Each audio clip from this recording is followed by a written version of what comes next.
పిలుచుచున్నది ప్రతి వారిని వినుమా విశ్వసించుమా.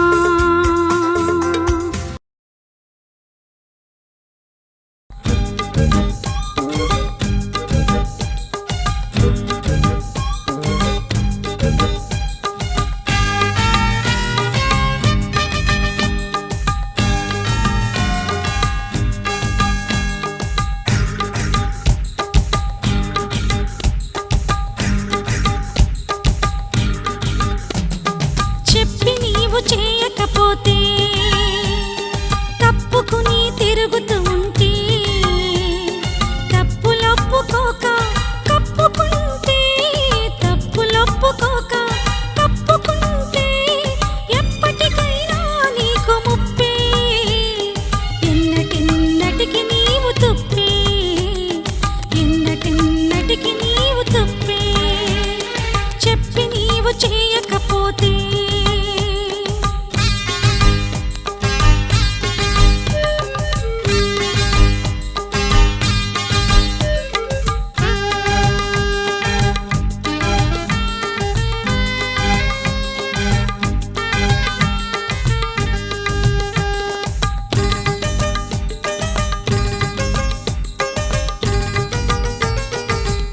రుచిని చూపు ఉప్పుగా నుండక నిస్సారమైన ఉప్పుగా మిగిలితే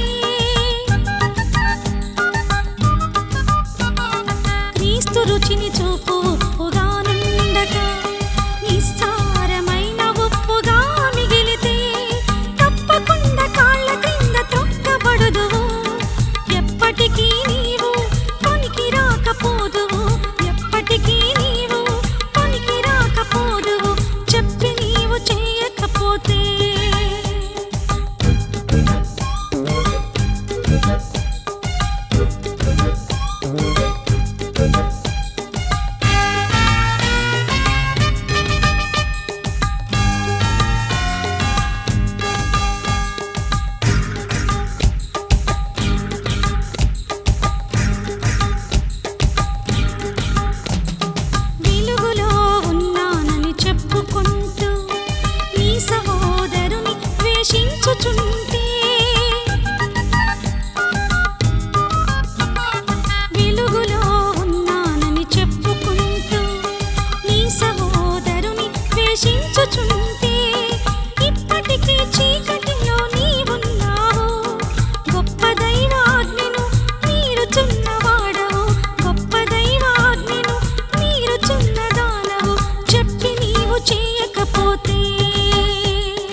నినివే, నినివే పట్టణము. నినివే ఈరోజు కూడా ఇశ్రాయేలు దేశంలో చూడొచ్చు. నినివే పట్టణములో దేవుని వాక్యాన్ని ప్రకటించమని దేవుడు యోనాకు చెప్పాడు. నినివే పట్టణానికి వెళ్ళి స్వస్థతలు చెయ్యి అని ఉంటే పరిగెత్తుండేవాడు. నినివే పట్టణమునకు ఆశీర్వాదము కలుగును అని చెప్పు అనుంటే మొహమాటం లేకుండా వెళ్ళుండేవాడు. వెనుక ముందు ఆలోచించుకొని వెళ్ళుండేవాడు. కానీ నినివే పట్టణమునకు పోయి 2వ వచనం 1-2, నినివే పట్టణము దోషము నా ఎదుట ఘోరమాయను గనుక నీవు లేచి నినివే మహాపట్టణమునకు పోయి దానికి దుర్గతి కలుగునని ప్రకటింపో. నినివే పట్టణమా నాశనమైపోతావు అని ప్రకటించు. నినివే ప్రజలారా మీకు దుర్గతి పట్టును అని హెచ్చరించు. అంటే హెచ్చరిస్తే ఏం చేస్తారు మనుషులు? వింటారండి? ఒక ఆకర్షణీయమైన మెసేజ్ అయితే, ఒక ఆనందకరమైన సంగతి అయితే, ఒక అభివృద్ధి ఆశీర్వాదాన్ని గురించి చెప్పమంటే చెప్పేవాళ్ళకి బాగుంటుంది, వినేవాళ్ళకి బాగుంటుంది. కానీ దిద్దమంటే, గద్దించమంటే, బుద్ధి చెప్పమంటే, హెచ్చరించమంటే మీరు అనుకుంటారేమో వినేవాళ్ళకి కష్టంగా ఉంటుందని, చెప్పేవాడికి కూడా చాలా కష్టంగా ఉంటుందండి. కాబట్టి ఆల్రెడీ వాళ్ళు బాధల్లో ఉన్న వాళ్ళ దగ్గరికి వెళ్ళి నువ్వు చేస్తావు, నీ గతి ఇంతే అని ఆనాడు యెషయా చెప్పినట్టు చెప్పాలంటే, యెషయా ఏం చెప్పాడు? వెళ్ళి రోగంతో మరణకరమైన రోగం వచ్చి పడకలో ఉంటే బాగైపోతావులే, ప్రభు ఉన్నాడులే, స్వస్థపరుస్తాడులే, దిగులు పడకు, భయపడకని చెప్తాం మేము. కానీ వెళ్ళి ఏం చెప్పమన్నాడు దేవుడు? నువ్వు మరణమవుతున్నావు, బతకవు, ఇల్లు చక్కబెట్టుకో అని చెప్పమంటే చెప్పాడు పాపం ఆయన. చెప్పింది మంచి అయిందా చెడ్డ అయిందా? నన్ను సావమంటావా నువ్వు అని హిజ్కియా తిరగబడ్డా? దేవుని సన్నిధిలో పడ్డాడు, ప్రార్థించాడు, విడుదల పొందాడు.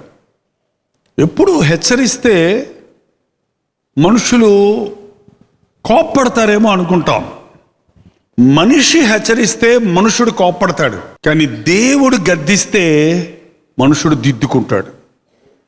ఎందుకంటే దేవుని గద్దింపులో దేవుని కార్యం ఉంటుంది, దేవుని సహాయం ఉంటుంది, దేవుని ఆత్మ ప్రిపేర్ చేస్తుంది, వాళ్ళ హృదయాలను, వినేవారి హృదయాలను సిద్ధపరుస్తుంది. దేవుని వాక్యము పనిచేస్తుంది.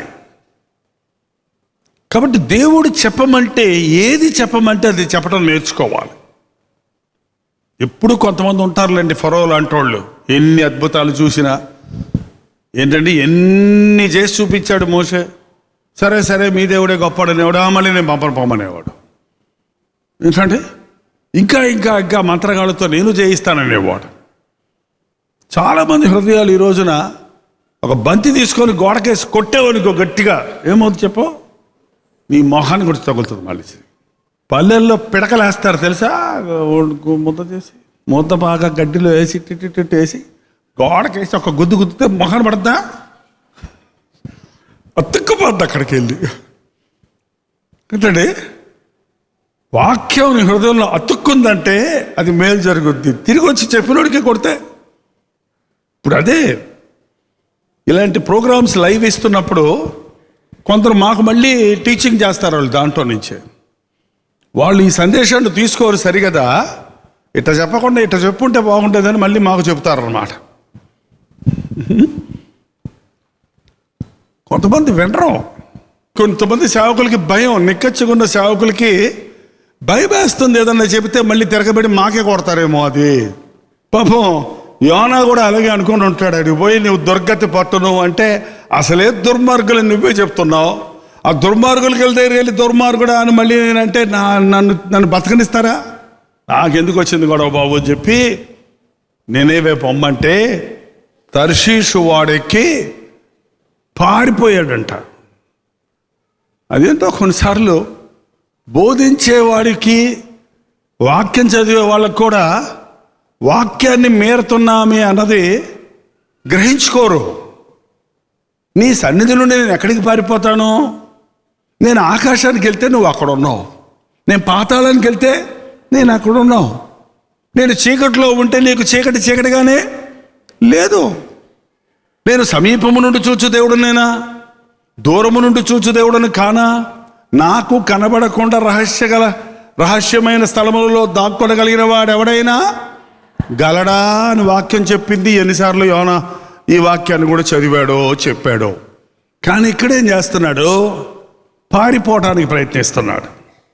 చాలాసార్లు మనం దేవునికి తెలియకుండా చేయాలనుకొని చీకట్లోకి పారిపోవటం, వేరే ఊరు పారిపోవటం.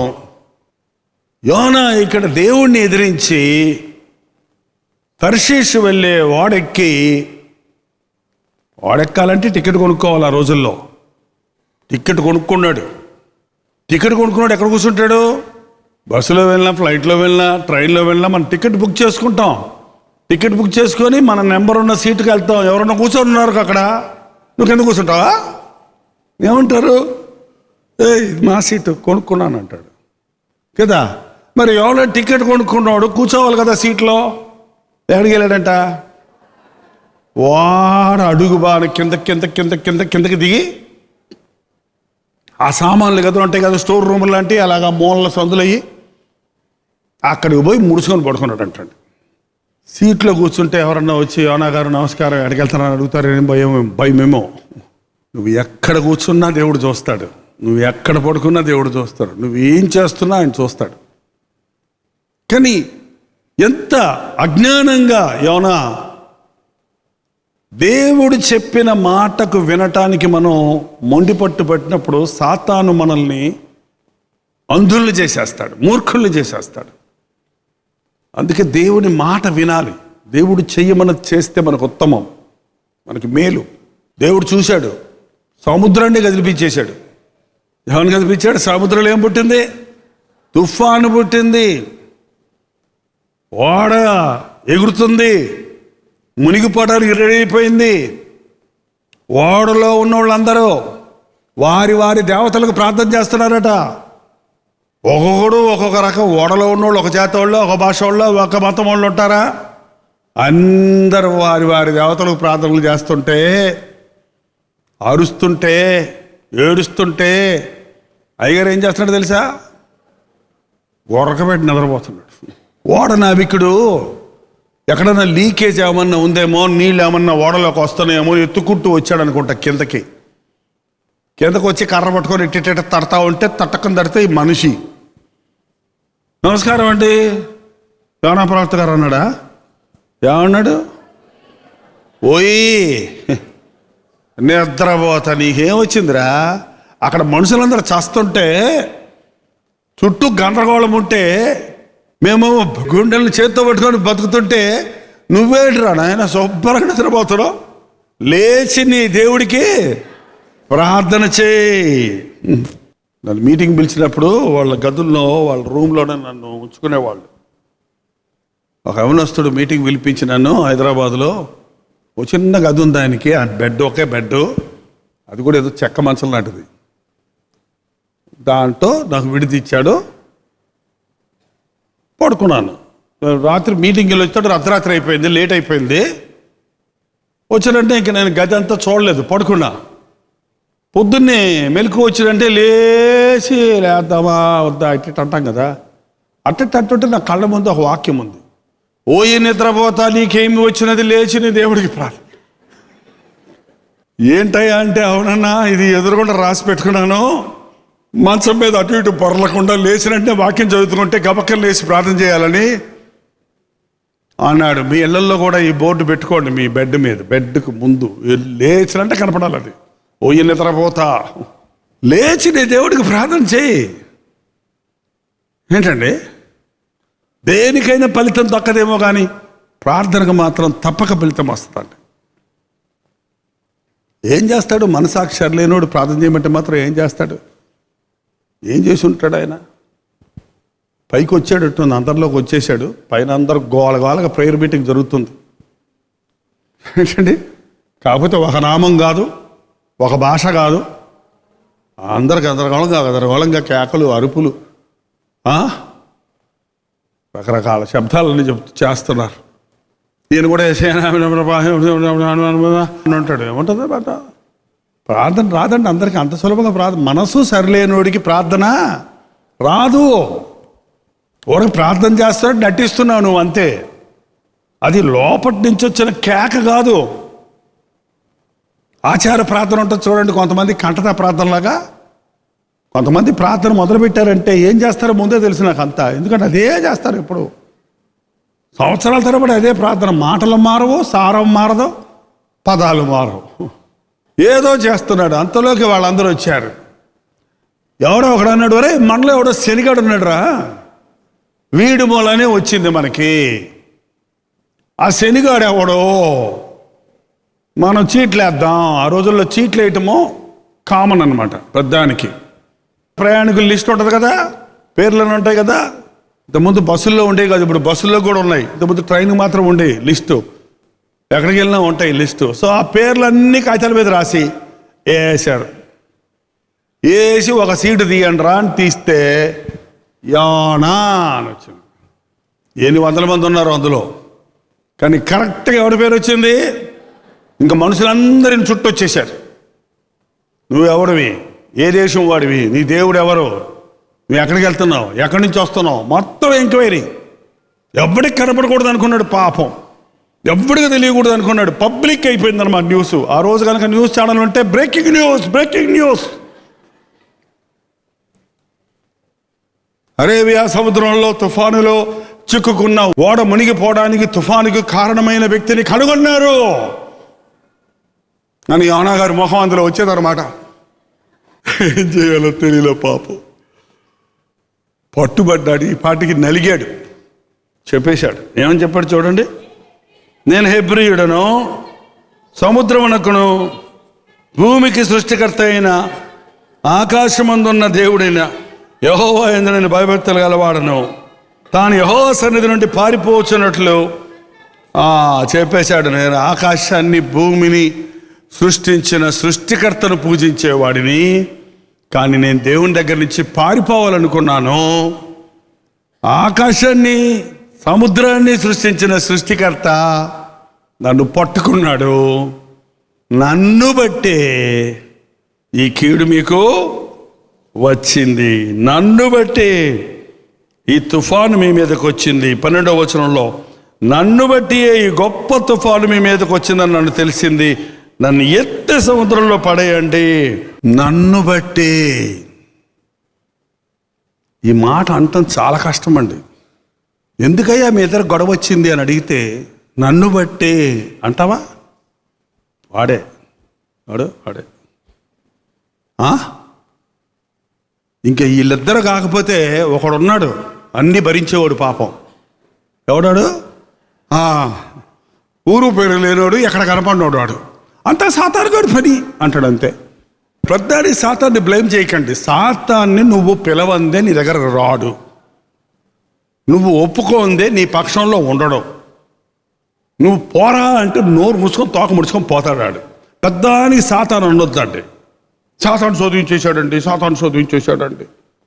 ఒక ఆయన భలే తాగుతూ ఉంటాడంట. మళ్ళీ బాప్తీసం తీసుకుని తాగను అని ఏడ్చి ప్రార్థన చేసుకుంటే బాప్తీసం ఇచ్చారు పాస్టర్ గారు. బాప్తీసం ఇచ్చాక మళ్ళీ దోవుతున్నాడని భార్య వచ్చి చెప్పింది. ఏంటయ్యా నువ్వు ఇలా చేస్తున్నావు అంటే ఏం చేయమంటారన్నా, నాకు మాత్రం తాగాలని ఉందా, ఏడ్చేస్తున్నాడు పెద్దడా, ఏసై కోసమే బతకాలని అది పెడుతున్నా. డ్యూటీకి వెళ్ళేటప్పుడు ఆ సారాయిని వస్తేనన్నా, ఆ సారాయి వాసన వస్తే నాకు ఏం అర్థం కావట్లేదన్నా. నేను అలా నేను తాగనంటే అలా లాగేస్తున్నాన్నా, మళ్ళీ తాగేస్తున్నానన్నా. సైతాన్ని శోధించేస్తున్నాడు నన్ను. ఈసారి సైతానా శోధిస్తే సైతానా నా వెనక్కిపో అని చెప్పవయ్యా యేసుప్రభులాగా అన్నాడంట పాస్టర్ గారు. అలాగేనండి, అలాగే అన్నాడు. మళ్ళీ తాగాడు. ఏంటయ్యా నీకు ఏం చెప్పాను? సైతాన్ గారు శోధించాడన్నా. శోధిస్తే సైతాన్ వెనక్కి పోమని చెప్పన్నాం కదా. చెప్పానన్నా, వాడు వెనక్కి పోయి నన్ను ముందుకు తోశాడన్నా. నేను సారాయి కొట్లో పడ్డానన్నా. ఏంటండి? దేవునికి దగ్గరగా ఉండండి, అపవాదిని ఎదిరించండి. నువ్వు సారాయి కొట్టుకు దగ్గరగా ఉండి సాతాన పొమ్మంటే ఎక్కడికి పోతుంది? నేను అక్కడే పడేస్తుంది తీసుకెళ్ళి. అక్కడికి ఎందుకు వెళ్ళావు? అపవిత్రమైన స్థలాలకి వెళ్ళొద్దు, పాపుల మార్గంలో నిలవద్దు, అపహాసకులతో కూర్చుండొద్దు. అవిశ్వాసులతో ఉన్నప్పుడు అండి మన విశ్వాసం ఎగిరిపోద్ది.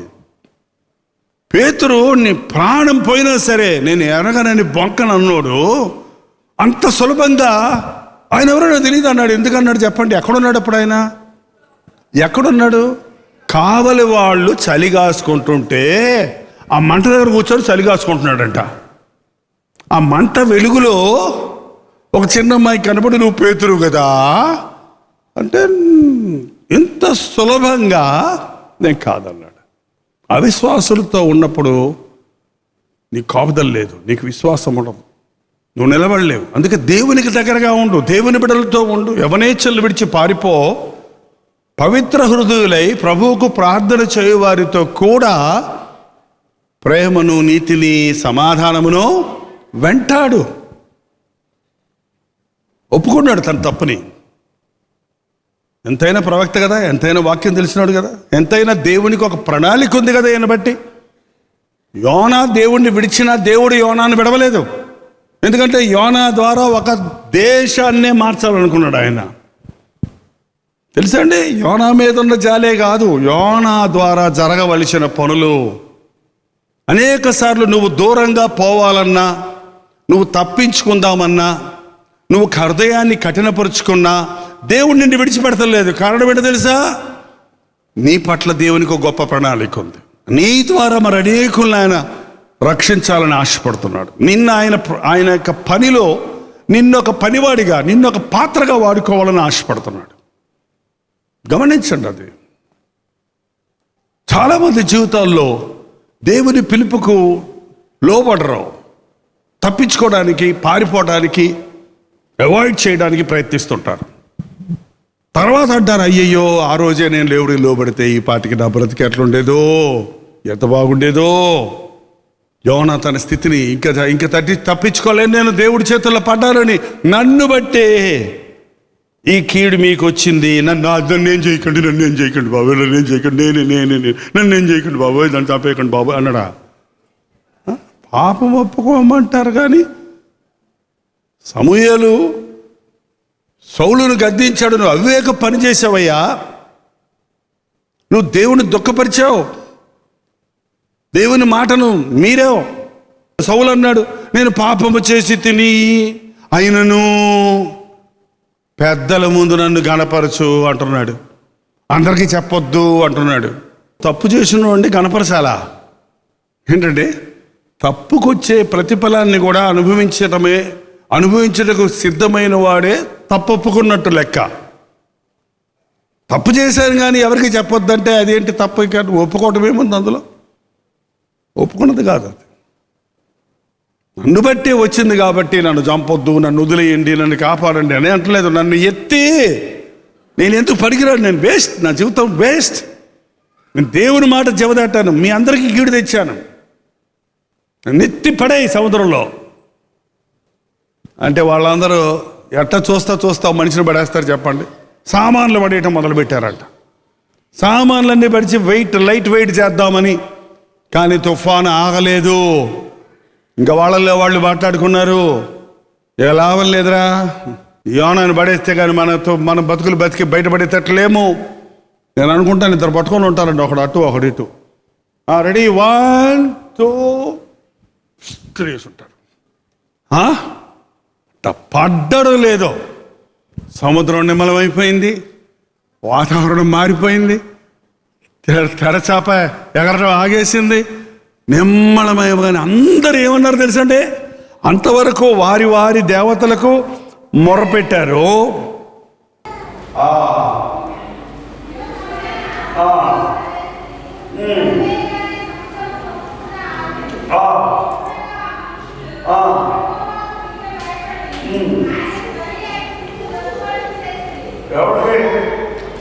అందరూ ఏమనుకున్నారు? ఇప్పుడు ఆకాశాన్ని భూమిని సృష్టించిన యోనా దేవుడే నిజమైన దేవుడని ఆయనకి బలులు చెల్లించి ఆయన స్తుతించి ఆయన ఆరాధించారు.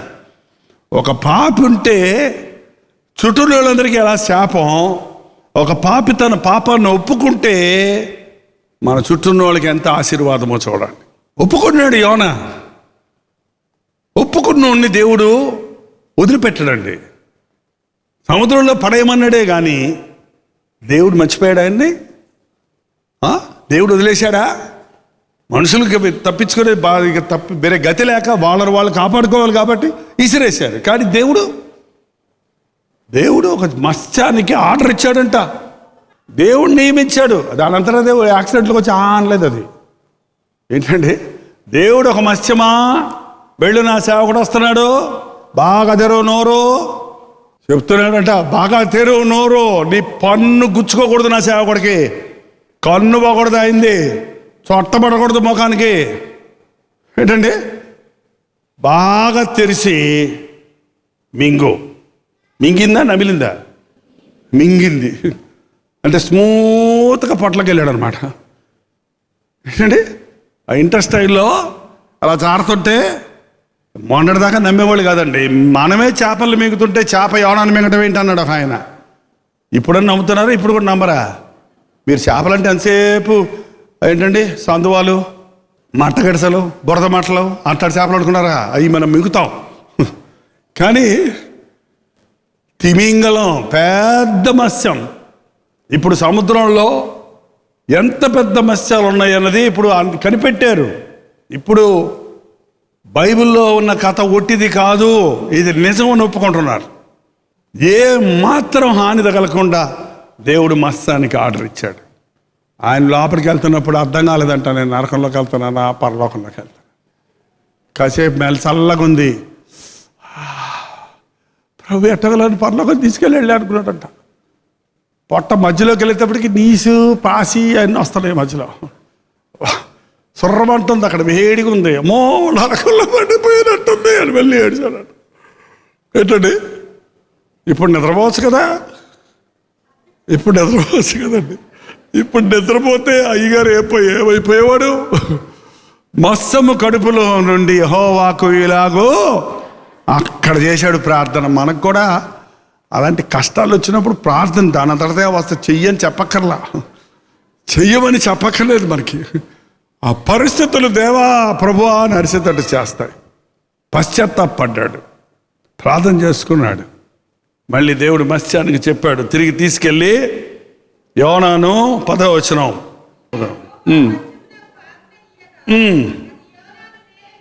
అది నాలాను ఏళ్ళ మీద ఎక్కడికెక్కింది చెప్పండి?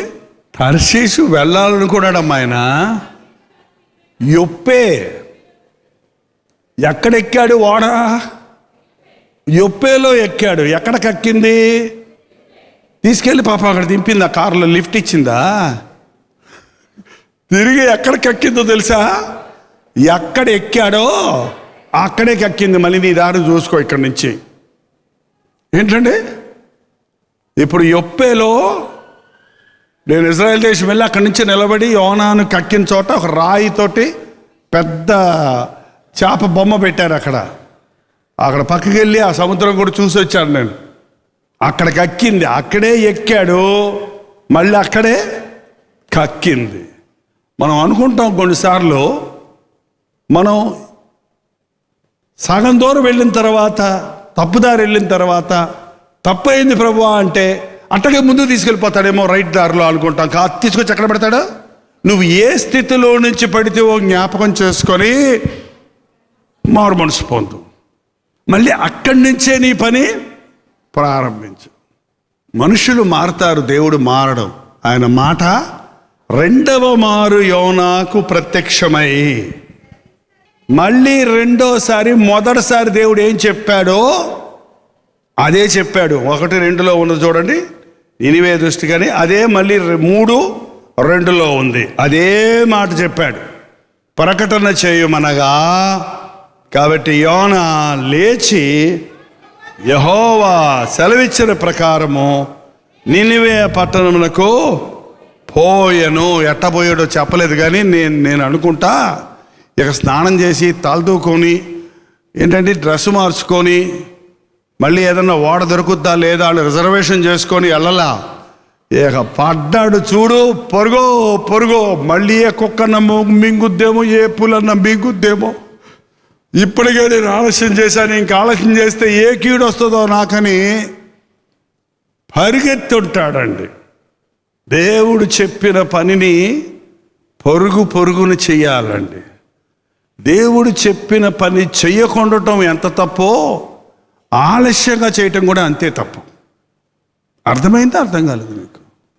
దేవుడు చెప్పిన పని చెయ్యకపోవటం ఎంత తప్పో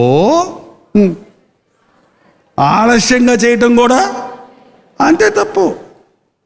సగం విధేయత అవిధేయతే. దేవుడు చెప్పినప్పుడు వెంటనే చెయ్యండి, వెంటనే చేయండి. ఒక అవకాశం దేవుడు ఇచ్చినప్పుడు దాన్ని ఉపయోగించుకోండి. తర్వాత చేద్దాంలే అనుకోవద్దు.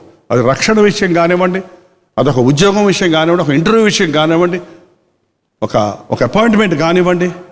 నాకే వస్తలే ఎవడు కాదంటాడు అనుకున్నట్టుగా నిర్లక్ష్యంగా ఉంటే పోతుంది. అలక్ష్యంగా చేయకూడదు. యెహోవా కార్యములు అలక్ష్యంగా చేయవాడు ఆశీర్వదించబడినవాడు. శాపగ్రస్తుడు. చూసారా ఎట్టయితే ఇంకా పరుగుని వెళ్ళాడు. పెద్ద పట్టణం అంటది, గొప్పదై 3 దినముల ప్రయాణమంత పరిమాణము గల పట్టణము. యోనా పట్టణములో 1 దినము ప్రయాణమంత అంత దూరము సంచరించుచు ఇక 40 దినములు నినివే పట్టణములకు నాశనమును కలుగునని ఒక రోజంతా 3 రోజులు తిరగలిగినంత పెద్ద పట్టణం అది. ఒక రోజుకి ఎంత తిరగలడో అంత తిరిగాడు. 3 రోజులు ఉద్యోగ సభలు పెట్టాడు అన్నమాట. మైకులు లేకుండా, గొట్టాలు లేకుండా. ఏంటండి, వీధిని నిలబడి, సందులో నిలబడి, కనబడ్డ మనిషికల్లా అరుచుకుంటూ దేవుడు చెప్పమన్నది చెప్పాలి, వెళ్ళమన్న చోటికి వెళ్ళాలి, చెప్పమన్నది చెప్పాలండి. ఎలాగూ అనే మాట అక్కర్లేదు. ఇంకా నా బ్రతుకులో నేను అదే నేర్చుకున్నా. దేవుడు వెళ్ళమన్న చోటికి వెళ్ళటమే. నీకు ఇష్టమన్నా ఇష్టం లేకపోయినా వెళ్ళాడు. చూడు, పట్టణం అంతా పరుగులెత్తుకుంటూ ప్రసంగించాడు, అరుచుకుంటూ ప్రసంగించాడు. ఇలాంటి ప్రసంగం చేయటం వల్ల నాకు బరితబాద్ జరుగుద్ది. అంతే. ఏం జరుగుద్ది? నినివే పట్టణమా నాశనం అయిపోతావు, దుర్గతి పడుతుంది మీకు, నాశనం అయిపోతారు, మీకు దేవుని కోపం రగులుకుంది మీ మీద, చచ్చిపోతారు, మీరు నాశనం అయిపోతారు అని అరుస్తుంటే ఎవరికన్నా వినబుద్ధేస్తండి? ఎవడను ఊరుకుంటాడు? అసలే చెప్పుకుంటూ వెళ్ళిపోయాడు. మనుషులు తిట్టారా, తిరగబడ్డారా అని వినలేదు. ప్రతిఫలం చూసి ప్రసంగం చేయటం కాదండి. కొన్నిసార్లు ప్రసంగం మొదలుపెట్టిన తర్వాత మనుషులు ముఖం ఇట్ట పెట్టారనుకో, ఓ ఇది బాగాలేనట్టుంది అని ఇంకో మెసేజ్ మార్చిపోతారు కొంతమంది. ఏంటంటే మనుషులకి ఇంపైన బోధ చేయాలి, రెస్పాన్స్ కావాలండి మనుషుల దగ్గర నుండి. అక్కర్లా. కొంతమంది బెగసకపోతారు సరైన వాక్యం చెప్తే, రెస్పాన్స్ ఎవరు అంటారు అంతే.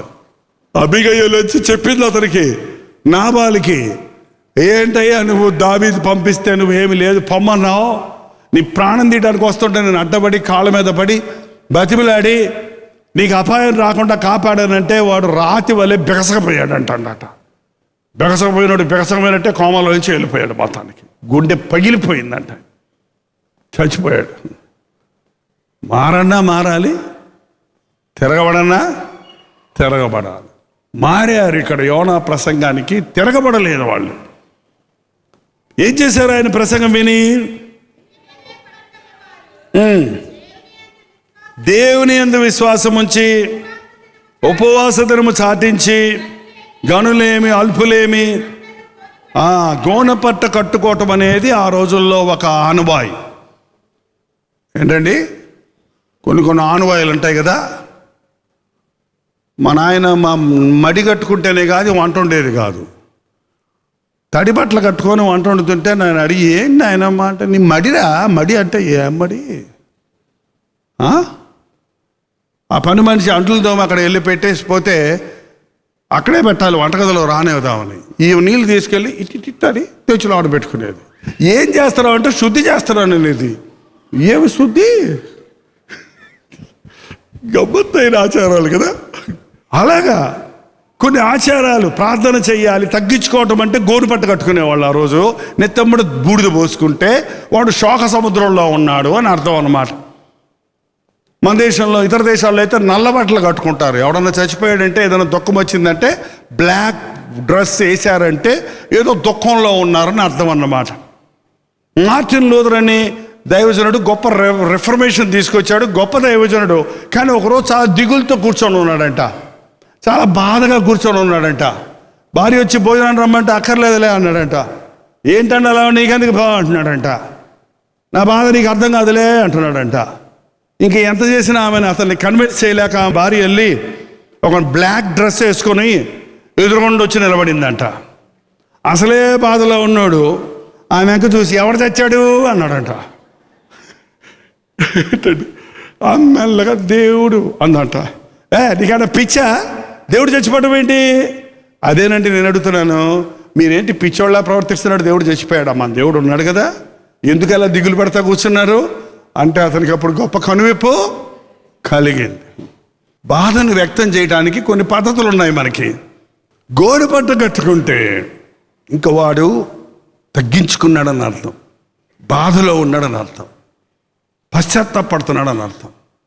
ఘనులు, అల్పులు, పెద్దలు, పిల్లలు, ఆడోళ్ళు, మగోళ్ళు అందరూ దుర్గతి పట్టిందని తెలియగానే మీ దుర్మార్గతను ఒప్పుకోవాలని చెప్పగానే ఏడుస్తూ మొదలు పెడితే రాజ్యంలో ఉన్న వాళ్ళందరూ ప్రతి వీధిలో, ప్రతి ఆఫీస్కి వెళ్తాం లేదు, అన్ని పనులు ఆగిపోయినాయి. డాక్టర్లు హాస్పిటల్కి వెళ్తాం లేదు, డ్రైవర్లు బస్సుకి ఎక్కడం లేదు, కండక్టర్లు లేరు, నర్సెస్ లేరు, ఆఫీసెస్ అన్నీ ఖాళీ.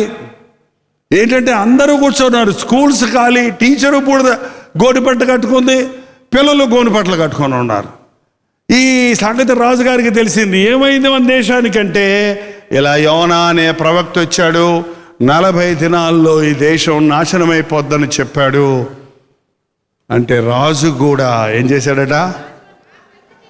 ఆ సంగతి నినివే రాజునకు వినబడినప్పుడు అతడు సింహాసనం మీద నుండి దిగి రాజవస్త్రం తీసివేసి గోనపట్ట కట్టుకొని రాజు కూడా దిగొచ్చాడు.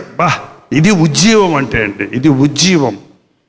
ఇలాంటి ఉజ్జీవం కలిగితే కానీ మన దేశం లాంటి దేశాలు ప్రపంచంలో మరనేక దేశాలు మారవండి. మనుషులు చేసే సేవ వలన దేశాలను, దేశ నాయకులను మనం మార్చలేం. ఉజ్జీవము కలిగినప్పుడు, పైనుండి అగ్ని కురిసినప్పుడు, పైన పవిత్రాత్మని కార్యాలు జరిగినప్పుడు, హృదయాలు కదిలించబడినప్పుడు రాజు పేద కూడా దిగొస్తాడు, పండితుడు పామరుడు కూడా మోకాళ్ళ మీద పడతాడు, విశ్వాసి అవిశ్వాసి కూడా ఏకమవుతాడు దేవునికి మొరపెట్టే విషయంలో. అలాంటి ఉజ్జీవం కోసం అడగాలి మనం. కడవరి ఉజ్జీవం, చివరిసారిగా ఒక ఛాయిస్ ఇస్తాడు దేవుడు ఆయన రాకడకు ముందు. ఎందుకంటే ఏ ఒక్కడు నశించడం ఆయనకి ఇష్టం లేదు. ప్రతి ఒక్కరిని ఒక అవకాశం ఇవ్వాలి కనీసం అని. రాజు దిగొచ్చి మంత్రులకు చెప్పి ఒక ఆజ్ఞ తీసుకొచ్చేసాడు. ఒక ఆర్డినెన్స్ వచ్చేసింది బయటికి, చట్టం వచ్చేసింది బయటికి. ఏంటంటే ఆ చట్టం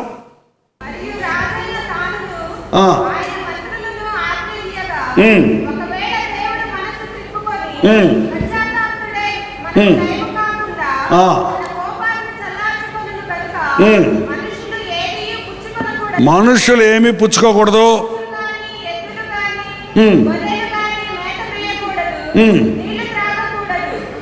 ఏం జంతువులు కూడా ఫాస్టింగా? ఎందుకు జంతువులు ఫాస్టింగ్ చెబితే? జంతువులు ఫాస్టింగ్ లేదనుకో, నువ్వు ఫాస్టింగ్ ఉన్నోడు ఏం చేస్తుంటావు? వాడికి చూడు పెట్టుకుంటూ, తౌడు పెట్టుకుంటూ, వాడికి నీళ్లు పట్టుకుంటూ, నువ్వు ఫాస్టింగ్ ఉండి పని చేయటం వల్ల ప్రయోజనం లేదు.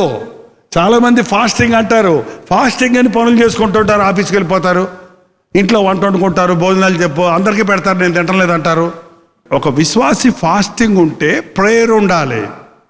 ఫాస్టింగ్ అండ్ ప్రేయర్ రెండు కలిసి ఉండాలి. ఫాస్టింగ్ ఉని ఎట్టన్నా ఉండి నేను మూడు రోజులు ఉపవాసం ఉన్నానని చెప్పి నీ పనులు చేసుకోవటం వల్ల ప్రయోజనం లేదు. 3 రోజులు ప్రార్థన చేసావా? ఇక్కడ ఈ చట్టం వల్ల ప్రయోజనం ఏంటంటే పశువులు కూడా ఫాస్టింగ్ అంటే ఎవడు ఏ పని చేయకూడదు. ఇక అందరూ కోడిపెట్టు పెట్టుకొని ప్రార్థన చేయటమే తప్ప ఏమీ చేయొద్దని చట్టం తీసుకొస్తే 9వ వచనం, మనుషులు అందరూ తమ దుర్మార్గములను విడిచి తాము చేయు బలాత్కారము మానివేయాలి. ఏమంటాడు? బలాత్కారాలు మానివేయాలి, దుష్కార్యాలను విడిచిపెట్టాలి. అతిక్రమములు దాచిపెట్టువాడు వర్ధిల్లడు, వాటిని ఒప్పుకొని విడిచిపెట్టువాడు కనికరం పొందుతాడు. భక్తిహీనులు తమ మార్గాలు విడిచిపెట్టాలి, తమ తలంపులు విడిచిపెట్టాలి. దుష్టులు తమ మార్గాలు విడిచిపెట్టాలి. దుష్టుడు మరణమందుట ఏందో నాకు ఎంత మాత్రమే సంతోషం లేదు. దుష్టుడు తన మనసు తిప్పుకొని పశ్చాత్తాపడాలని నేను కోరుతున్నాను అంటున్నాడు. దేవుడు కఠినంగా మనల్ని ఎందుకు హెచ్చరిస్తాడంటే మనల్ని నిజంగా శపించి, శాపం వేరు, హెచ్చరిక వేరు, తిట్టడం వేరు, గద్దించడం వేరు. తెలుగు వారలారా ఇది తెలుసుకోండి. తిట్టడం వేరు, గద్దించటం వేరు. ఇంకోటి ఏం చెప్పాను? శాపం వేరు, హెచ్చరించడం వేరు. మనకి రెండిట్లో డిఫరెన్స్ తెలీదు. మన పిల్లల్ని శపిస్తామా, హెచ్చరిస్తామా? లేదే, శపిస్తున్నారుగా. నువ్వు బాగుపడవురా, నువ్వు నాశనమైపోతావు. అది హెచ్చరిక. అది హెచ్చరిక. నాశనమైపోవద్దయ్యా, మారు మనసు పొందయ్యా, చెడుతనం విడిచిపెట్టయ్యా, అది హెచ్చరిక. ఏంటండి తిట్టడం అంటే? తిట్లు నేను చెప్పాలా మీకు స్టేజ్ మీద నుంచి? పొట్టలు ఉంటాయి మీ దగ్గర, పొట్టలు. ఎక్కడ ఎవడన్నా నీ అహాన్ని గుచ్చాడంటే పటపటపటపట వచ్చేస్తాయి. అహంకి దెబ్బ తగిలితే నీ కోపం వచ్చేసి ఆ కోపంలో ఏం తిడతావులే. ఇక పచ్చి బూతులు తిట్టేవాళ్ళు ఉన్నారు కొంతమంది ఎక్కువ మంది భయంకరమైన బూతులు వచ్చేస్తాయి. ఏంటంటే గద్దించటం అంటే ఏది చేశావు అన్నది కాదు, ఏది చేయకూడదో చెప్పాలి. ఏది చెయ్యకూడదనే కాదు, నువ్వు చేసిన తప్పులో నుంచి ఎలా బయటపడాలో చెప్పాలి. ఇది చేస్తే ఈ శిక్ష, ఇది చేయకుండా ఉంటే నీకు ఈ మేలు. అది గద్దించటం. మనం దేవుని బిడ్డలను గద్దించడం నేర్చుకోవాలి. తిట్టకూడదు ఎవరిని. మనం హెచ్చరించవచ్చు, నిత్య నరకంలో పడిపోయే వాళ్ళని హెచ్చరించాలి, కానీ ఎవరిని శపించొద్దు. దుర్మార్గతను విడిచిపెట్టు, బలాత్కారాన్ని విడిచిపెట్టు. ఎప్పుడు మరొక మనిషిని ఏ విషయంలో బలవంతం చేయొద్దండి. నా జీవితంలో నేర్చుకున్న పాయింట్ అది. నా భార్య కానివ్వండి, నా బిడ్డలు కానివ్వండి, నా కింద ఉన్న వ్యక్తులు కానివ్వండి, నా అజమాయిషిలో ఉన్నవారు కానివ్వండి, ఎవరి మీద నేను పెత్తనం చేయను. పెత్తనం చేస్తానికి దేవుడు మనల్ని పెట్టలేదు. చేస్తావా అంటాను, చెయ్యి అనేది ఆయన, నేను కాదు. నేను చెప్పకూడదు. అవతలోడు బాధలు ఎరగవు. మనకు కొన్నిసార్లు మనకు అసలే ఇంకొకటి అన్నం తిన్నావా అని మనం అడగం, కానీ ఎందుకలా డేర్చకుండా అంటాడు. అంటే అరే ఏంటి బాగలేదు అని అడగచ్చు కదా.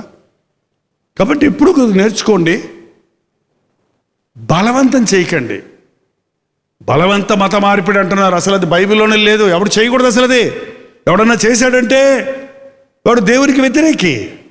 ఏ విషయంలో కూడా నీ భార్యను బలవంతం చేయొద్దు, నీ భర్తను బలవంతం చేయొద్దు, నీ బిడ్డలను బలవంతం చేయొద్దు. తోటి మానవుణ్ణి మ్యాన్ హ్యాండిల్ చేయకో. కట్టేసి కొట్టేస్తారంటారు కొంతమంది, కట్టేసి లాక్కెళ్తారంటారు కొంతమంది. అది దేవుని పద్ధతి కాదు, అది దేవునికి వ్యతిరేకమైన పద్ధతి. మనుషుడు ఈ రోజున ఎక్కడ చూసినా బలాత్కారమే, ఎక్కడ చూసినా ధనబలం, బుద్ధిబలం, కండబలం ఉపయోగించి అవతల మనిషిని కంట్రోల్ చేయాలని చూసేవారే కానీ ప్రేమతో నీ వెంటొచ్చేటట్టు, నీ మాటినేటట్టు చేసుకునేవారు చాలా తక్కువ మంది. క్రీస్తు యేసును కలిగిన మనసు మనకుంటే మన విరోధుల్ని ప్రేమతో సంపాదిస్తాం, మన ఇంటి వారిని ప్రేమ కార్యాలతో మనం సొంతం చేసుకోగలుగుతాం. బలాత్కారం విడిచిపెట్టండి, అది దేవునికి ఇష్టమైంది కాదు. దుర్మార్గతను విడిచిపెట్టండి. ఏంటంటే మనస్సాక్షి లేకుండా అవతల వాళ్ళని తిడుతుంటారు కొంతమంది, బాధిస్తుంటారు కొంతమంది, దుర్మార్గంగా ప్రవర్తిస్తారు.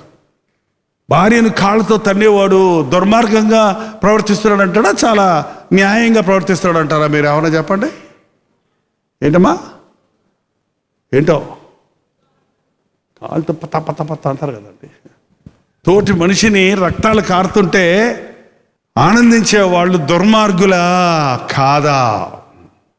వదిలిపెట్టు నీ బలాత్కారం, వదిలిపెట్టు నీ దుర్మార్గత. ఆదిలో దేవుడు తొంగి చూచినప్పుడు భూలోకము చెడిపోయి ఉండెను, సమస్త జనులు తమ మార్గాలు చెరిపేసుకున్నారు, బలాత్కారంతో నిండిపోయింది. అంత మాత్రం సహించడు. దేవుడు నీకు నాకు స్వేచ్ఛనిచ్చాడు. దేవుడు నేను ఏమైనా బలవంతం చేస్తాడా? దేవుడు బలవంతం చేస్తేనా ఇక ఈ మీటింగులు ఈ ప్రసంగాలు ఎన్ని అక్కర్లే. రే మానవులరా మారిపోండి, డామ్ డూమ్ డీమ్ అన్నాడు అనుకో, ఎసయా ఎసయా ఎసయా అంటాడు మాట ప్రతవాడు అనరా. కానీ దేవుడు అలా చేయడు. ఎందుకంటే ఆయన ఆకారంలో ఆయన స్వరూపంలో చేశాడు నిన్ను. ఆయన మనకు స్వేచ్ఛనిచ్చాడు. నీ ఇష్టం, ఇది మేలు ఇది కీడు, ఇది చీకటి ఇది వెలుగు, ఇది జీవం ఇది మరణము, ఏది కావాలో కోరుకో. నీ ఇష్టం నీదే, నీ భార్య ఇష్టం నీ భార్యదే, నీ బిడ్డ ఇష్టం నీ బిడ్డదే, ఎవడిష్టం వాడిదే. కానీ you must bring the awareness. ఇది మంచిది కాదు, ఇది మంచిది, ఇది దేవుని మార్గం, ఇది సైతాను మార్గం, దీని పర్యవేక్షణం ఇది, దీని పర్యవేక్షణం ఇది. ఇరుకు మార్గంలో ప్రవేశించండి. ఇది పోగ పోగ పోగ ఇరుకు మార్గంలో పోయేవాళ్ళు కొంతమంది, కానీ చూడటానికి గిరిగా ఉంటుంది, కష్టంగా ఉంటుంది. పోగ పోగ విశాలమవుతుంది, ఆనందకరమైన పరలోక పట్టణాన్ని చేరుతుంది. విశాల మార్గంలో వెళ్ళేవారు చాలా సరదాలు ఉంటాయి. విశాల మార్గంలో పోగ పోగ పోగ పోగ ఇరుకైపోయి ఇక తప్పించుకోవడానికి లేకుండా పోయేటట్టు అగ్ని గంధకములతో మండే గుండంలో పడిపోతున్నావు. ఏ మార్గంలో పోవాలో నువ్వు కోరుకో. దీని పర్యవేక్షణం ఇది, దీని సంగతి ఇది అని ప్రభు తెలియజేయమంటున్నాడు. ప్రకటన చేసినప్పుడు ప్రతి ఒక్కరూ పశ్చాత్తాపడినప్పుడు 10వ వచనంలో నినివే వారు తమ చెడు నడతలను మానుకొనగా వారు చేయుచున్న క్రియలను దేవుడు చూచి పశ్చాత్తాప్తుడై ఏంటండి ఏమన్నారండి? చెడుతనము మానుకున్నాడు.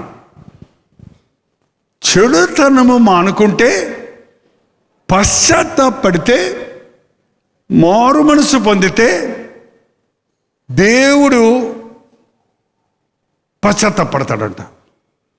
దేవుడు జాలి పడతాడు. దేవుడు తన మనసు మార్చుకుంటాడు. అది ఆయన స్వభావానికి వ్యతిరేకం. కానీ నీ మీద ఆయన జాలిపడి నీ పాపం విడిచిపెట్టినప్పుడు, నీ తప్పు తెలుసుకున్నప్పుడు నీ మీదకు వస్తుందన్న కీడును తీసేస్తాడు. నాశనం అయిపోతావని బల్లగుద్ది ప్రసంగించిన యోనా బోధంతా తుస్సు అనిపించినట్టు అయింది. ఏంటండి ఏం అవ్వలేదే అంటే, ఎందుకు అవ్వలేదు? ఆ సువార్త ప్రకటన ఆ ఉజ్జీవం తీసుకొచ్చింది. ఏ వీధిలోకి వెళ్ళినా ప్రార్థన, ఏ సందులోకి వెళ్ళినా ప్రార్థన, ఏ మిద్ది మీద చూసినా ప్రార్థనే, రాజభవనంలో ప్రార్థన, గుడిసెలో ప్రార్థన, వీధుల్లో ప్రార్థన, స్త్రీలు పిల్లలు ఎక్కడికక్కడ దేవునికి మొరపెడుతూ ఉంటే పట్టణమంతా ఒక గొప్ప కదలికి వచ్చింది. ఎవ్వడు ఎక్కడ బలాత్కారాలు లేవు, ఎక్కడ పాపం చేసేవాడు లేడు, ఎక్కడ తాగుబోతు లేడు, ఎక్కడ వ్యభిచారం లేడు, ఎక్కడ మోసాలు అన్యాయాలు జరగలేదు. ఆ 40 రోజులు ఉపవాస ప్రార్థనలు చేశారు వాళ్ళు. ఇప్పుడు చాలామంది 40 రోజులు ఉపవాస ప్రార్థన చేస్తున్నారు. తర్వాత ఏమైంది అంటే ఏం అవ్వలేదు అంటున్నారు. మనుషులు తగ్గిపోయారు అంటున్నారు. అదేంటో నాకు అర్థం కాదు. ఏంటండి 40 రోజులు ఉపవాస ప్రార్థన చేస్తే ఎలాంటి ఉజ్జీవం వస్తుంది? నిజంగా ఒక మనిషి తన పాపమును విడిచిపెడితే పరలోకం భూలోకానికి దిగొచ్చింది. దేవుడు చేస్తానన్న కీడు చేయకుండా మానాడు. మన సంఘాలకు ఉజ్జీవం కావాలి, మన కుటుంబాల్లో ఉజ్జీవం కావాలి, మన హృదయాలకు ఉజ్జీవం కావాలి. ఆ ఉజ్జీవం కలగడానికి దేవుని వాక్య ప్రకటన కావాలి, దేవుని మాట వినే ప్రవక్తలు కావాలి, వ్యక్తి మాట విని బోధించే సేవకులు కావాలి. అప్పుడు తప్పక పరిశుద్ధాత్మ కార్యాలు జరుగుతాయి. మీరు ఇంతసేపు నుంచి వింటున్నారు కదా, మీ మనస్సాక్షి ఏమైనా పనిచేస్తుందా? మీరు చేసిన దుర్మార్గపు పనులు అంత మాట్లాడకండి, మేమంత దుర్మార్గులం కాదు అనకండి. మీరు చేసిన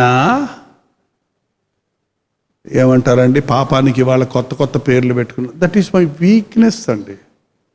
అది పాపం కాదంట, అది ఏంటది? వీక్నెస్. అది నా పొరపాటు, అది నా తొందరపాటు, అది నా బలహీనత, అదొకటేనండి నా బలహీనత ఏంటండి అని తమ పాపాన్ని సమర్థించుకుంటున్నారు. కాదు, అది ఎంత చిన్నదైనా, నీ మనస్సాక్షిని బాధించేది ఏదైనా, నువ్వు కఠినంగా మాట్లాడితే, నువ్వు మాట్లాడిన మాట అవతల మనిషికి బాధ కలిగించిందంటే నువ్వు పశ్చాత్తాపడాలి. నువ్వు అనవసరమైన మాట వదిలి ఒక మాట నోరు జారింది, అది పొరపాటునో తొందరపాటునో, అదొక అబద్ధం అయితే, అదొక ఎగ్జాజరేషన్ అయితే వెంటనే దాని కొరకు నువ్వు పశ్చాత్తాపడు. అంత సెన్సిటివ్గా ఒక ఉజ్జీవము కలిగిన వ్యక్తి ఉంటాడు. భూతద్దంలో తన పాపాలు చూసుకుంటాడు. ఏంటో చూసుకుంటాడు? చిన్నవి పెద్దగా కనబడతాయి. ఏంటండి? మన పాపాలు పెద్దగా కనపడతాయి, ఇతరుల పాపాలు మనకు చిన్నగా కనపడతాయి. ప్రభువుతో నువ్వు నడుస్తున్నప్పుడు, ప్రభువుకు నువ్వు దూరంగా ఉన్నప్పుడు నీ పాపాలేమో చిన్నగా ఉంటాయి, అవతల వాళ్ళ పాపాలు భూతద్దంలో చూస్తావు అన్నమాట. అంత పెద్దగా కనపడతాయి. ఎలా ఉంది మన ప్రవర్తన? ఒకసారి ఆలోచించండి. నీ పాపం నువ్వు పశ్చాత్తాపడ్డప్పుడు, నీ తప్పును నువ్వు తెలుసుకున్నప్పుడు అవతల వాళ్ళ తప్పును క్షమించడం సులభమవుతుంది. నీ తప్పును నువ్వు ఒప్పుకున్నప్పుడు, నన్ను బట్టే ఈ కీడు నా ఇంటికి వచ్చింది, నన్ను బట్టే ఈ శాపం మా ఇంటి మీదకి వచ్చింది, నన్ను బట్టే అని ఎప్పుడైతే యోనా పశ్చాత్తాపడ్డాడో గొప్ప ఉజ్జీవం చూశారు అక్కడ. ఓడలో ఉన్న వాళ్ళందరికీ యోనా ప్రసంగం చేయలేదు, కానీ తన తప్పు ఒప్పుకొనడం ద్వారా, తన నిజస్థితిని చెప్పుకొనడం ద్వారా ఓడలో ఉన్న వాళ్ళందరూ యెహోవా దేవుడు అని అరిశారండి. మన జీవితాల్లో ప్రకటించడం లేదు, ప్రసంగం చేయటం లేదు అనేది పక్కన పెట్టండి. నువ్వు మనస్సాక్షి కలిగి జీవిస్తే నీ ప్రభువుని గురించి నువ్వు చెప్పిన ఒక్క మాట అవతల వారి హృదయాలలో క్రియ జరుగుతుంది. నీ దేవుడు నాకు కావాలని నీ చుట్టూ 10 మంది గుమ్ముగూడుతారు. నీ దేవుని గొప్పతనం నీ పశ్చాత్తాపం వల్ల ఇతరులకి బయలుపరచబడుతుంది. అది ఉజ్జీవం. ఉజ్జీవం కావాలన్నప్పుడు ప్రతి ఒక్కరూ పోరాడాలి. ఒక పాస్టర్ గారు ఉజ్జీవాన్ని కొందెచ్చేది కాదు ఇది. పాస్టర్ గారు ప్రార్థన చేస్తే పైనుండి వచ్చేది కాదు ఇది. దేవుని బిడ్డలైన వారందరూ తగ్గించుకున్నప్పుడు, ఒక కుటుంబంలో ఉన్న కుటుంబం అంతా మోకాళ్ళ మీద పడ్డప్పుడు, ఒక సంఘం అంతా దేవుని సన్నిధిలో వచ్చి ఏకహృదయంతో ప్రార్థించినప్పుడు పరిశుద్ధాత్మ యొక్క అగ్ని జ్వాలలు, ఉజ్జీవ జ్వాలలు మన హృదయాల్లో పడతాయి. ఉజ్జీవం వచ్చినప్పుడు క్రీస్తు క్రీస్తు క్రీస్తు క్రీస్తు క్రీస్తు క్రీస్తు క్రీస్తు క్రీస్తు క్రీస్తు అనే ఆశ తప్ప వేరే ఆశలు ఉండవిక. నేను నేను అనే మాట అసలు కనపడదు, అది ఎగిరిపోద్ది. నాట్ ఐ బట్ క్రైస్ట్, నేను కాదు క్రీస్తు. ఆయనలాగా ఉండాలి, ఆయనలాగా ఉండాలి, ఆయనలాగా ఉండాలి, ఆయనలాగా ఉండాలి. పడి చచ్చిపోతాం ఆయన గురించి. ప్రేమ, ఆయన మీద ప్రేమ వచ్చింది, అది ఉజ్జీవం. ఆయన వాక్యం అంటే, ఆయన పాటలు అంటే, ఆయన సన్నిధి అంటే ఎక్కడ లేని ఆతృత, ఎక్కడ లేని ఆశీర్వాదం. ఇంకా దేని మీద మన ధ్యాస వెళ్ళదు, దేనిని మనం పెద్దగా పట్టించుకోం. అది ఉజ్జీవం, సమృద్ధి జీవం. ఉజ్జీవం ఒక నూతనత్వం, ఒక ప్రోత్సాహం, ఒక ఉల్లాసం, ఒక ఆనందం. అది మన క్రైస్తవ సంఘంలో, క్రైస్తవుల జీవితాల్లో ఉండాలి. ఆది సంఘములో ఆ ఉజ్జీవం రగులుకున్నప్పుడు అద్భుతాలు జరిగాయి. హిస్టరీలో ఎన్నో ఉజ్జీవ జ్వాలలు రగులుకున్నప్పుడు దేశాలు మారిపోవడానికి కారణమైంది.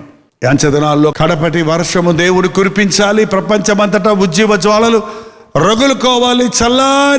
చల్లారిపోయిన జీవిత స్థితిలో ప్రపంచమంతటిలో క్రైస్తవత్వం ఉంది. ఈ రోజున మన దేశంలో మాత్రమే కాదు, ఎక్కడ చూసినా చల్లారిపోతుంది.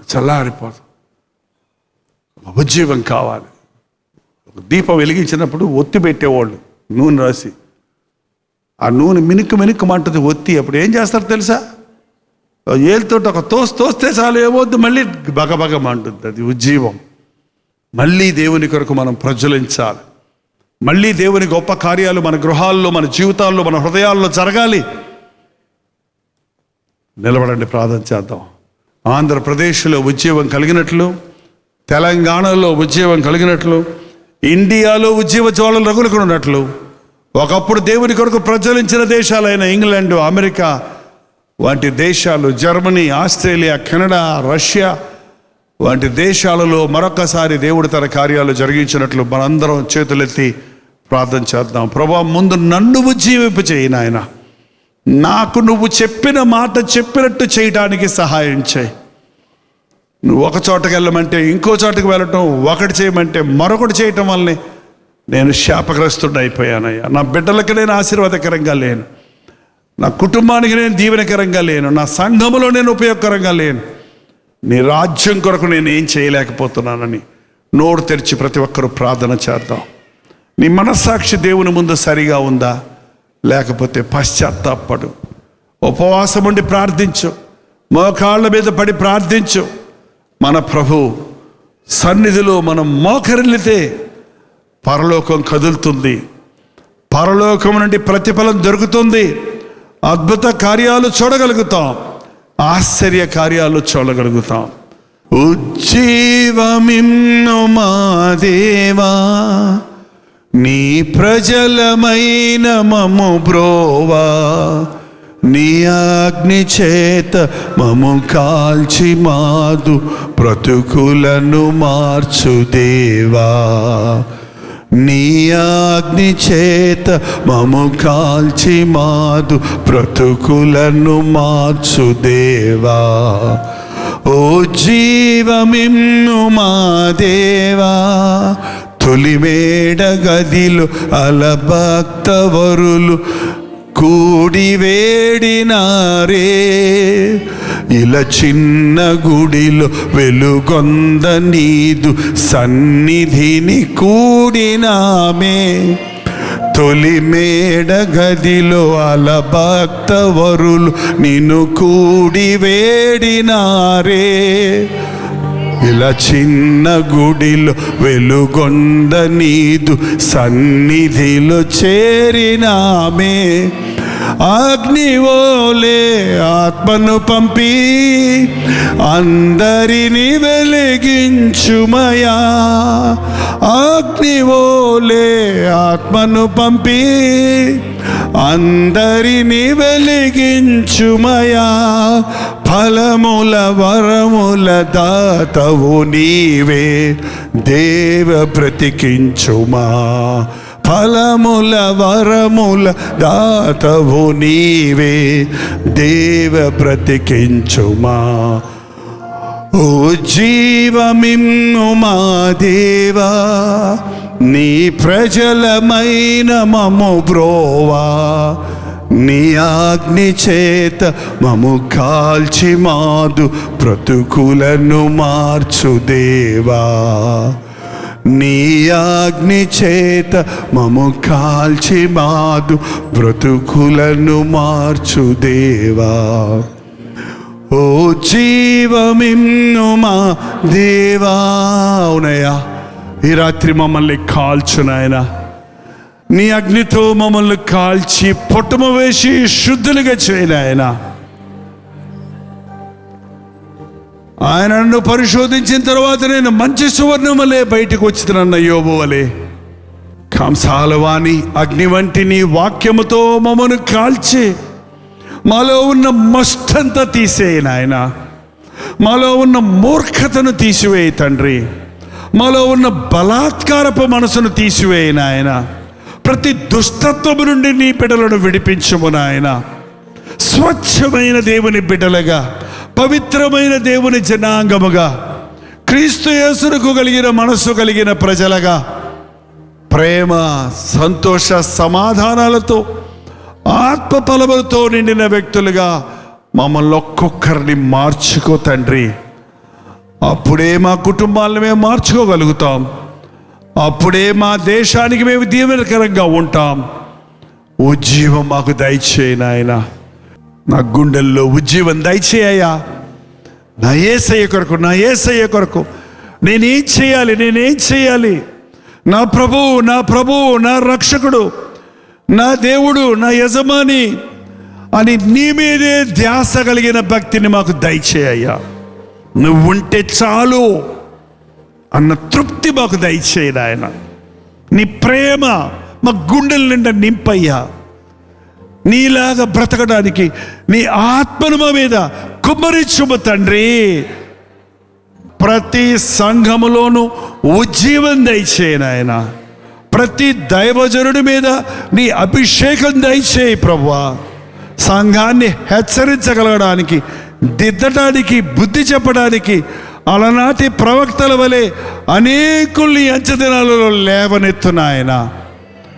మా స్థితిని గురించి మమ్మల్ని హెచ్చరించి, మా స్థితిని మేము గ్రహించుకొని పశ్చాత్తాపడినట్లుగా పరిశుద్ధాత్మ కార్యాలు మా మధ్య జరగనిమ్ము తండ్రి. దేవుని బిడ్డలను చెప్పుకుంటూ లోకంతో స్నేహం చేసేవారిగా, పాపముతో మిళితమైన వారిగా మేము బ్రతకక వేరు చేయబడిన జనాంగంగా, పరిశుద్ధ జనముగా, దేవుని సొత్తైన ప్రజగా బ్రతకడానికి మాకు సహాయం చేయము. మా పాపముల వల్ల తెచ్చుకున్న రోగములు, నష్టములు, శాపములు, బాధ, వేదన, కన్నీరు మా మట్టుకు మేమే కాక మా ఇంటి వారికి, మా కుటుంబీకులకు, మా స్నేహితులకు శాపంగా మారిన మా బ్రతుకుల్ని మార్చు నాయన. ఉజ్జీవం దయచేయ్యా. నిర్జీవమైన బ్రతుకు నుండి మమ్మల్ని విడిపించు. సగం సగం భక్తి నుంచి మమ్మల్ని విడిపించు. పరిపూర్ణులు చేయమని ఆయన. ఉజ్జీవం కలిగినప్పుడు రోగాలు స్వస్థపడినట్లుగా, సంకటాలు కుదర్చబడినట్లుగా, సమస్యలు తీరునట్లుగా పరిశుద్ధాత్మ కార్యాలను మమ్మరముగా మా మధ్య జరిగించుము తండ్రి. ఏ కొరతతో, ఏ బాధతో, ఏ అవసరతతో ఈ రాత్రి నీ బిడ్డలు నీ సన్నిధికి వచ్చి ఉన్నారో నీవు బాగా ఎరిగిన దేవుడవు గనక నీ రక్తాన్ని ప్రోక్షించి స్వస్థపరిచి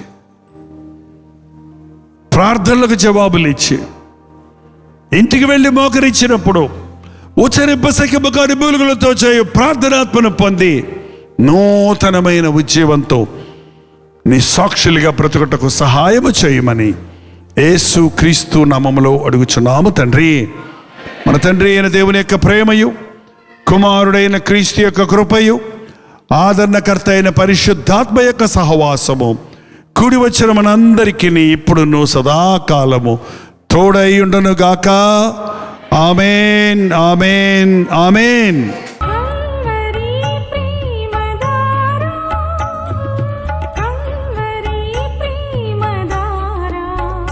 కల్వరి ప్రేమధార అనే మా ద్విమాస పత్రికను ఈ మధ్య త్రైమాస పత్రిక అంటే 3 నెలలకి ఒక్కసారి మాత్రమే ప్రింట్ చేయగలుగుతున్నాం. మరి గత 40 సంవత్సరాల పైబడి కొనసాగుతున్న ఈ పత్రికను ఆపు చేయటం ఇష్టం లేక దీన్ని త్రైమాస పత్రికగా మార్చున్నాం. మీరు కల్వరి ప్రేమధార పత్రికను చదువుతున్నారా?